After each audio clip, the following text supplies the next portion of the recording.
Krao Cave is your first Conquest dungeon in Aion 2. You face this dungeon already in the leveling phase. It's the same boss, but just comes with some additional mechanics. Let me give you a quick rundown of all the mechanics and tips and tricks that you need to know. Okay, so first of all, this dungeon has a gear score requirement of 1k. But let me tell you that this boss will be a damage sack, because bosses in Aion 2 have an Enrage Timer. You see that always here on top of the screen, directly below the HP bar. If this yellow timer runs off, the boss goes Enrage. If you want to beat the boss, especially with low gear score, you always want to have 3 DPS and 1 heal. So you don't want to have a tank.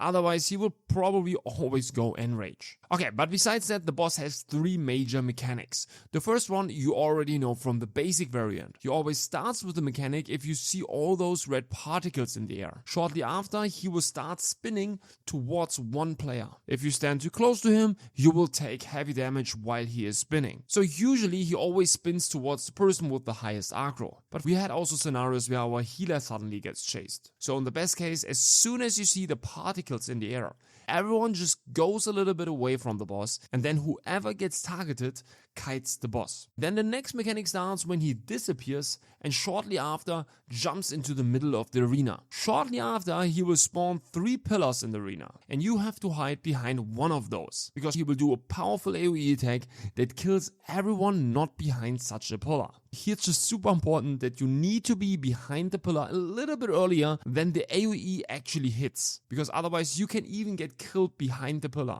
So to be safe, if you see him jump into the middle, don't go close to the boss anymore and wait for the pillars to spawn. As soon as they spawn, directly go behind such a pillar. And then the last mechanic happens when the boss reaches 50% HP. At that moment, the boss will get a stagger bar that you will need to break. If you don't break it in time, everyone will die. Pretty much every class has some abilities that deal some crazy stagger damage. Just save those up for this moment and then you stagger him and that's it. So he will just repeat the first and the second mechanic all the time. This depends a little bit on how long you need to kill the boss, but the stagger is only coming once at 50% HP. All the other effects and AoEs that the boss is doing are not dealing too much damage. If you don't dodge them, that's not a big deal. The healer usually should be able to keep everyone alive. Okay, that's it. If you have further questions, feel free to ask me in the comments. If you like the video, don't forget to like and subscribe. Thanks for watching and see ya in the next one.